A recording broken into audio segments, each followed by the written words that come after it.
young artist, wonderful artist. And I will post up some more of his work in the community section so you guys can stand by to watch for that. I just wanted to say condolences to his family as well as we really lost a really, really good one in BryanZapp. Um, and I really feel really sorry about that situation.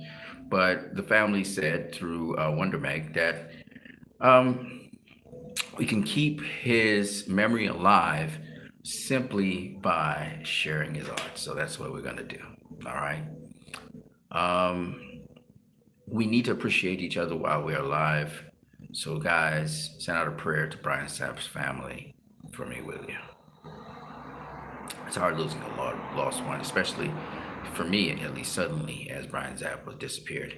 He was just on the interview with Wonder Meg and with Jared Mance, and they were discussing, possibilities of entering into concept design. So it's just one of those things where you just never know who can just appear and disappear just like that. So let's talk about the Snyderverse. Let's talk a little bit about the Snyderverse. Let me just step across here to get a piece of scripture for you guys, because I'm Mr. Scripture Man. And yeah, sometimes I curse and swear and stuff, and that's not cool. But let's get into it. So I got a little something for you guys. Let me rest this down on this tabletop here. Okay. I don't know if you guys can see this. It's kind of far away. Bring it in a little bit. Okay.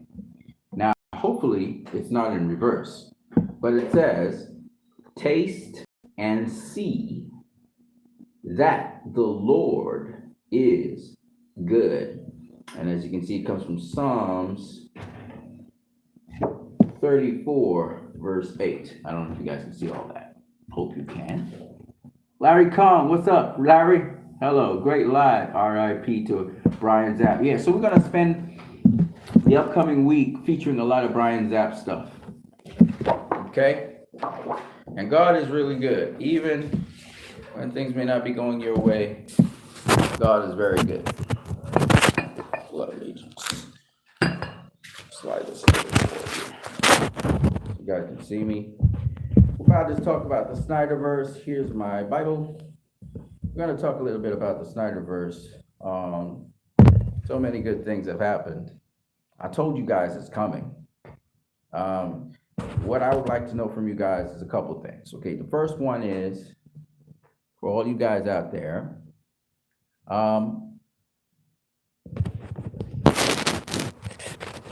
There was an interview last night. With so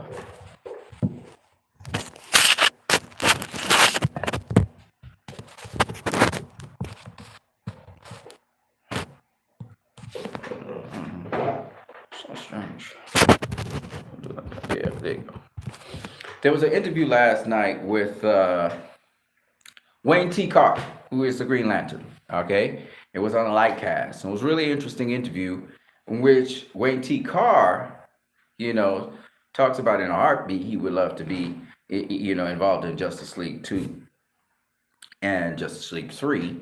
And we got a whole history on him. If you guys haven't checked out that stream, that YouTube stream, you guys should. It's the Lightcast. Check them out and look for Wayne T. Carr interview. Really great stuff.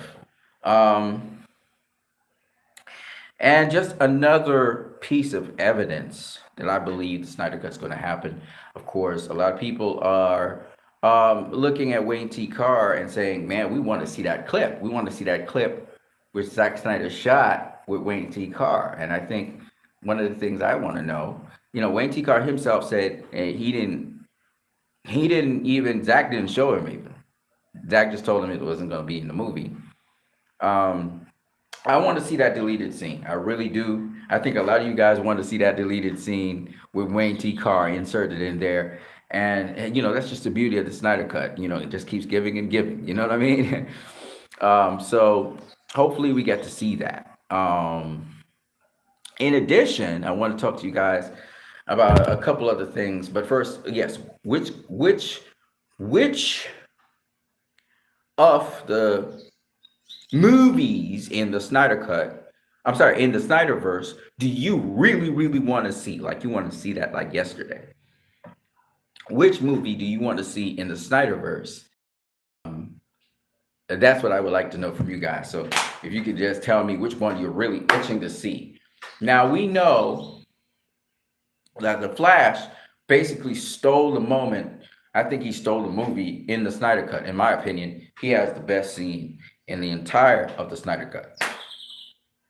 And that leads up to the Flash movie that's coming out sometime next year. I believe it is 2022. It's coming out. And it has started filming. And I want to know from you guys, some of you may have been excited to see the Flash. Maybe you're still excited to see the Flash. I'm not as excited to see the Flash because of what Ann Sarnoff said. But Leroy Comics says Justice League 2 and 3, the Flash movie will fail. I'm really excited to see Justice League 2 and 3 as well. I think that's going to be like the crescendo at the end of all of these other Snyder Cut movies that are supposed to come out. Of course, I'm also itching to see the Air Cut. A lot of people are saying, oh, we don't want to see the Air Cut. We don't want to see that Joker. And I'm like, dude, I want to see the Air Cut. That's the next thing I want to see. The Ben Affleck movie, the Batfleck movie, make the Batfleck movie, as we hashtag, it's something that's going to be probably a lower budget movie, and it's probably going to be great because we hear Deathstroke killed, a lot of guys that were close to Batman, probably even Alfred, and he really executes revenge on Batfleck. So I really want to see that. Something that's not necessarily going to be a Snyderverse movie, but probably maybe, is Black Adam. So I do want to see Black Adam. I don't know how many of you guys want to see that. I'm very excited for Black Adam.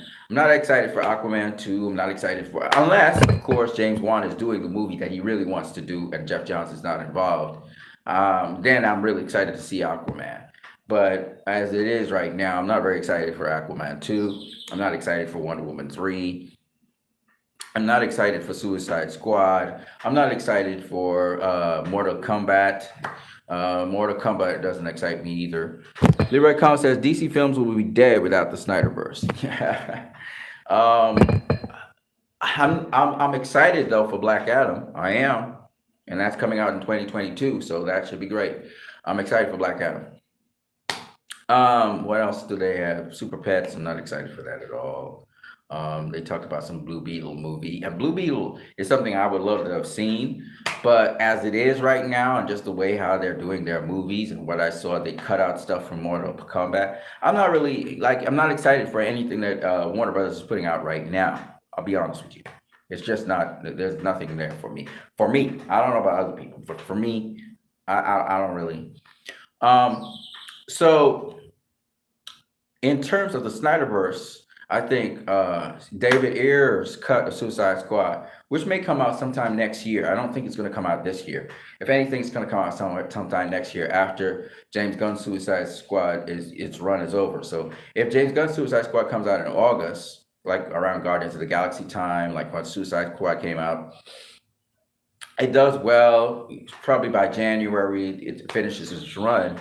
Then we're talking about David Ayer's Suicide Squad following that on HBO Max, and they'll probably put into theaters a little bit later on. I also think that the Snyder Cut should be put into theaters. What do you guys think about that? Leroy Khan, what's your opinion on the Snyder Cut being put into theaters? We know it's going to be put into limited theaters, but just to kind of release it as a worldwide release, maybe start locally and then incrementally go to a worldwide release. What do you think about that? I think it's a great idea, and I just hope that happens and comes to fruition. We'll have to see what happens with James Gunn's Suicide Squad, because if James Gunn's Suicide Squad does well, it would create much more allowance, I think, to allow Zack Snyder's Justice League to really fully go through there. I know certain CEOs in Warner Brothers Pictures don't want to see this thing. They don't want to even hear about it anymore. But unfortunately for them, it's going to be around, and we're going to be talking about it quite a lot. the Snyder Cut really boosted the SnyderVerse, and we definitely want the SnyderVerse. Now, here's a couple points for you guys to consider of why the SnyderVerse is happening, and it's a definite plus, right? The first thing that you guys need to consider here, besides the meeting that they had and AT&T is behind this. Another point that some people have not really thought about is the fact that AT&T not only had a 2.7 million increase in subscribers, which is mainly attributed to the Snyder Cut. Of course, even in the last quarter that just happened, not the first quarter, but the last quarter of last year, they had a boost in subscriptions again off of the Snyder Cut. As we know, the people who watch Wonder Woman, a significant amount of them were people who actually subscribed to see the Snyder Cut, but they also watch Wonder Woman. And Chris Swanson was an example of one, and so many others. Okay, so. But here's the thing, that this is the thing that AT&T, Jason Keeler and all these guys are seeing. They're seeing a committed fan base. The reason they presented these 4 movies, Godzilla versus Kong, then they presented Zack Snyder's Justice League, then they presented, I forgot what the other 2 were. And they specifically said premium content that resonates with the subscription base.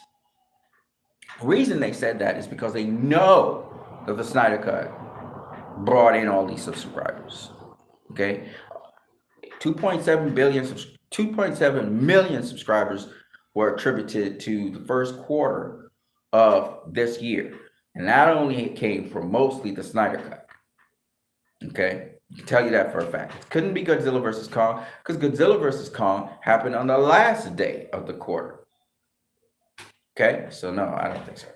I think that that boost in subscription was mainly the Snyder Cut carried that. Not to mention, even before the Snyder Cut came out or was released or anything, we had subscribers who subscribed to HBO Max and saw Wonder Woman and so on. And that boost in subscription was because of the Snyder Cut. So when you put the figures together, I don't know what the exact figures would be, but it's probably more than 2.7 million when you put it all together. Now, the other thing that's interesting is that this fan base continues to watch the Snyder Cut on HBO Max. Their engagement has not wavered much. Now, some people have unsubscribed to HBO Max. It's not the majority. Some people have unsubscribed. They say, this is depressing, blah, blah, blah, blah, whatever. But at the end of the day, there's a significant portion of them that has been retained. Now, do you understand how Disney Plus and Netflix were killed for that? Because they put billions and billions of dollars into retaining subscriptions. They pump billions of dollars into retaining subscriptions.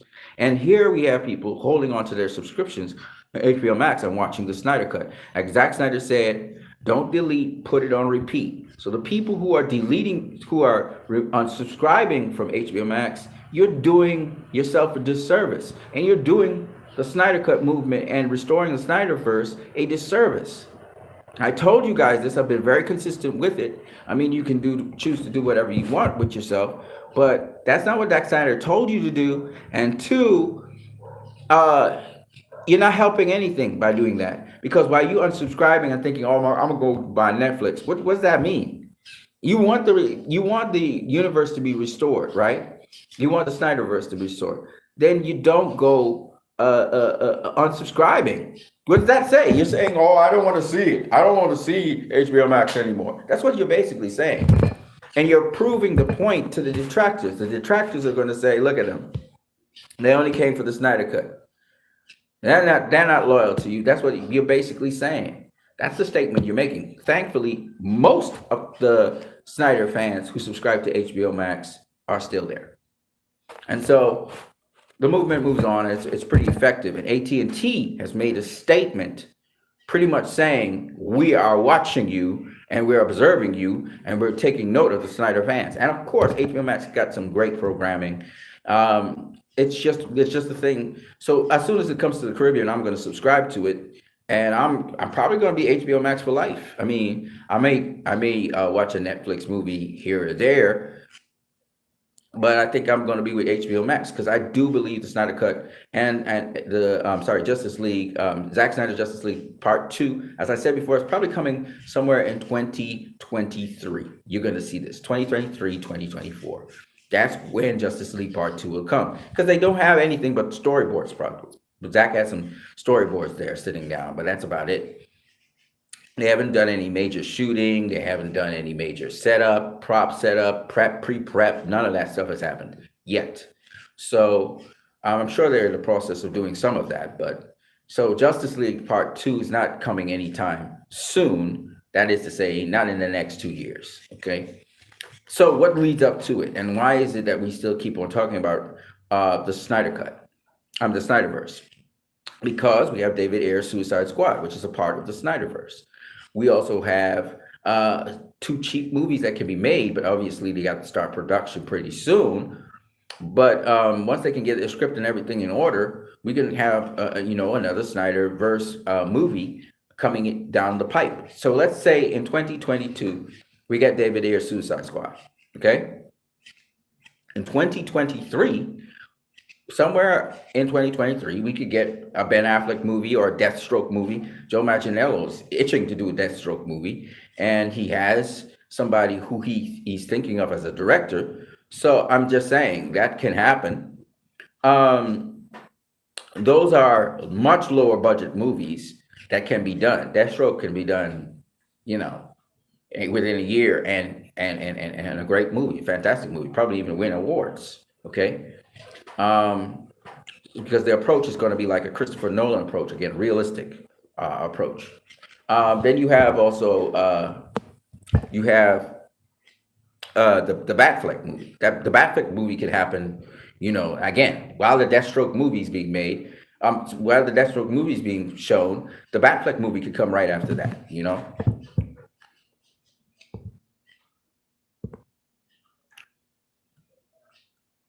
Picochet says just would need the Flash movie to have one of Luther's Legion of Doom members from that in it.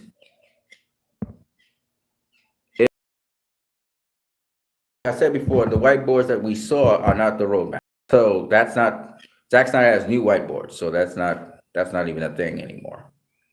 But with the Flash movie, that might be a load of shit. So we don't know how that's going to go, because that's an integral piece of that movie was Ray Fisher's Cyborg. And Walter Hamada cut him out of the movie. Walter Hamada has nothing to do with the movie. They got rid of him, which is stupid. And that's why Ray Fisher is right now, I'm sure they're in talks and negotiations to try to get Ray Fisher back into the Flash movie. And then the way that Flash movie is moving, it's moving more in the direction, to me, of the CW Flash movie. Okay, it's kind of like more of a CW kind of thing. It almost reminds us of the CW Flash, the music and everything. They didn't try to go the Snyder Cut way.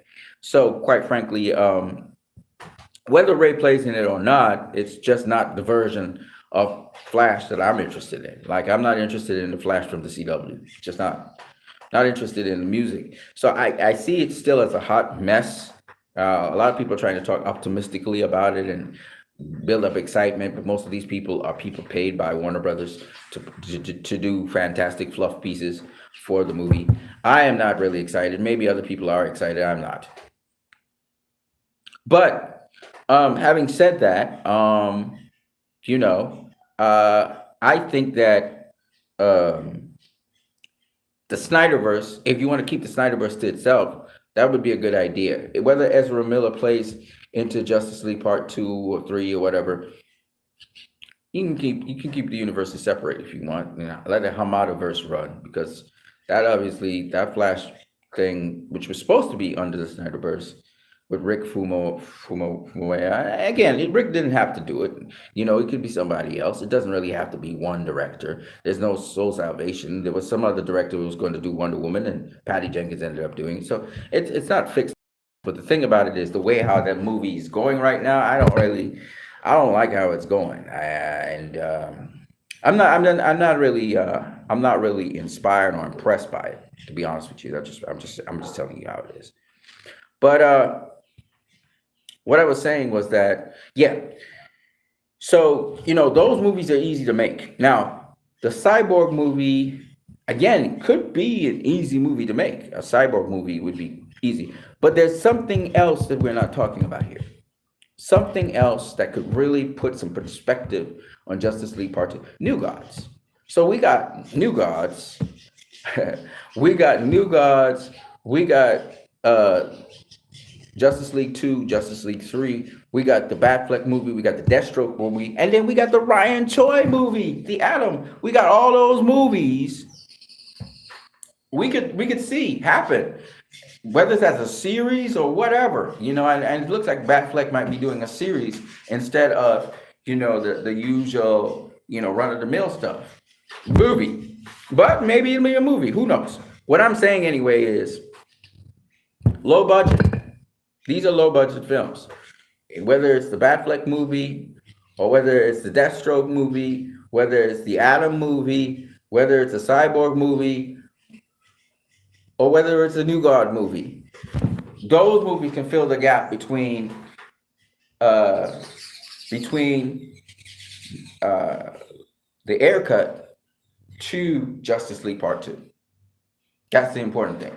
So there are fillers. So once we get the air cut, which will be sometime next year, then we're looking at either a television series or we're looking at movies. Deathstroke movie, that's not expensive. That's going to be real world stuff. That is something that could happen really easily. And we could have a Deathstroke movie. Okay. Joe Manchinero is really pushing for it. Really excited about people. They're keeping the script to themselves. They haven't revealed anything. That's something that could come next. And right after it, maybe Deathstroke versus Batman in a Batfleck movie. So while the Deathstroke movie, because the Deathstroke movie pretty much could be made maybe even before the end of 2022, you could have a Deathstroke movie. But you don't rush these things. So beginning of 2023, this is when Black Adam is supposed to come out next year, okay? And he's facing the Justice Society of America, right? That's what he's facing, Dr. Fate and all those guys. So if he's facing off with those guys, in 2023, you won't have a Black Adam movie, but by 2024, you would have a Black Adam movie, right? So let's say, for example, that we get a Deathstroke movie in 2023, okay? And then we get a Batfleck movie, okay? Whether it's 2024 or 2023, that's Ben Affleck is a guy who's very picky, but it gives him enough time because by 2024 or 2023, 2 years would have passed, and Ben should be working on this thing by now. So what I'm saying is, because we want to see Batman versus Deathstroke, that's come on now. Who doesn't want to see that since the Arkham games? All right, we want to see that. Now, there's a couple things that we need to mention here. All right, there's a couple things we need to mention here. It's the older generation that's really into the superhero genre more than the younger generation. The younger people coming up, the 4 years, 5-year-olds, the 12-year-olds.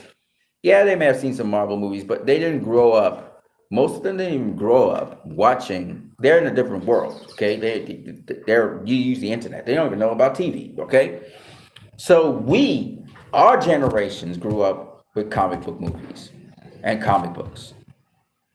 The much younger generations don't know what a comic book is. They have not. A lot of them haven't used physical media. They use the internet. Okay, they use digital media. So it's a totally different world now. So to link with that younger generation is going to be a lot different because we had superhero movies, but the world is changing. Okay, now they have anime and manga, right? It's changing quite a lot. So what I'm saying is that a lot of times when I hear People say they're pitching things for the kiddies and to sell toys. I'm like, you guys are clueless. Like, you should be pitching for the older guys. The older guys are the ones who buy toys and stuff for this, because the younger generation, the 4-year-olds, 5-year-olds, even up to the 10-year-olds and 12-year-olds, they're not into that stuff. They may watch Teen Titans, but that's about it. You know what I'm saying? Anyways, going into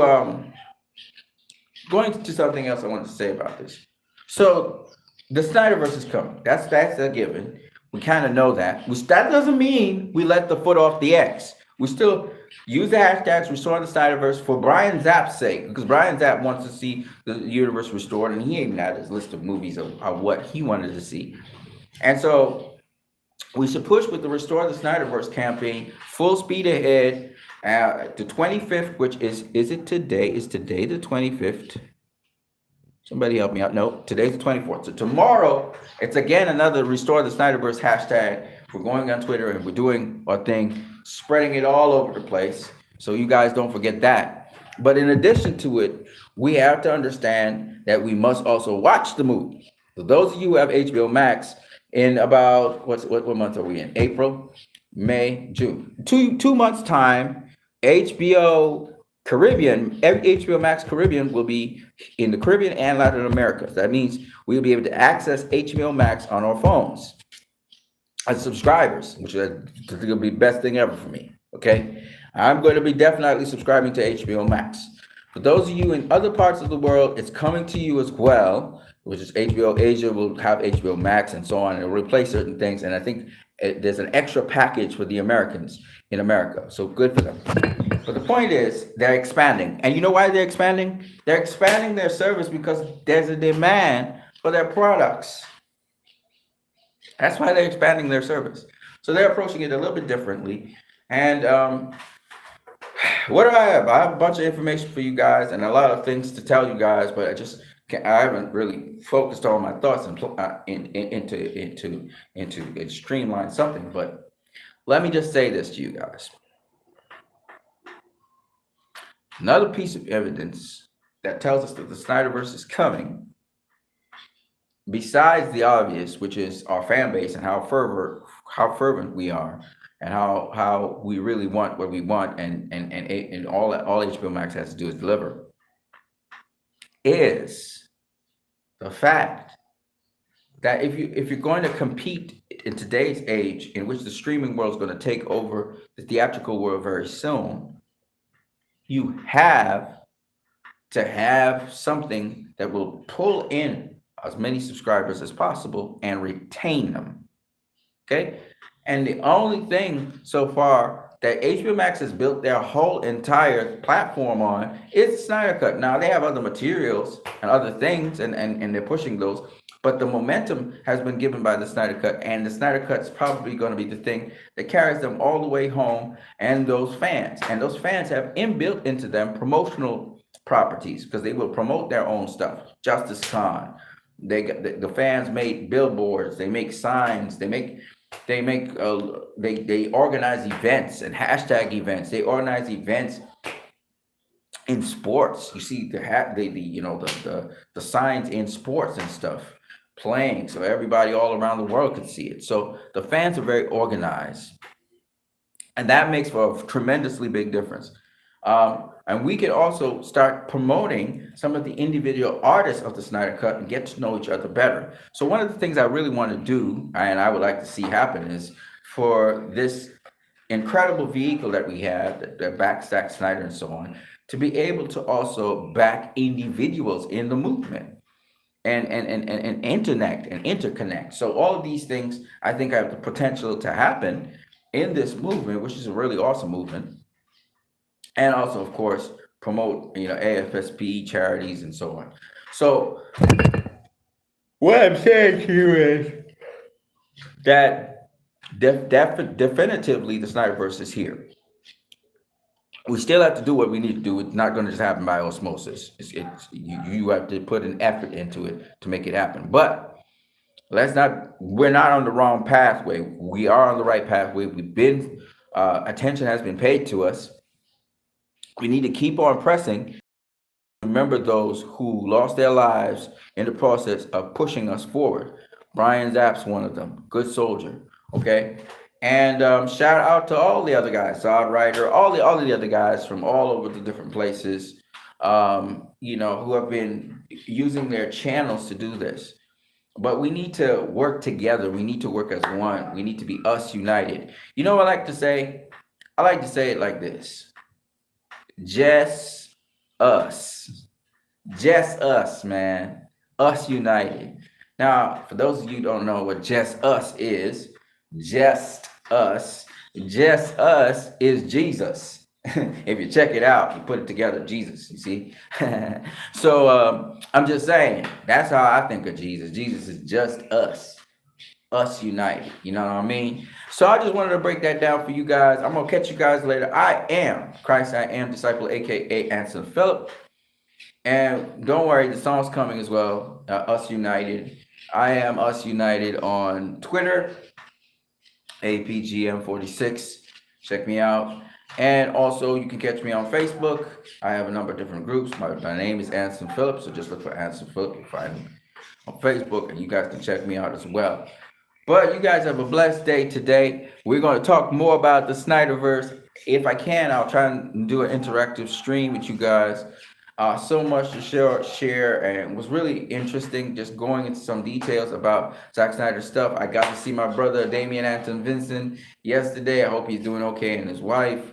God be with you guys. It's good to have relationships with people and to build bonds, and we'll talk a little bit more later on, guys. I promise you, hopefully today. So on that note, I'm out of here. You guys have a good one. Peace.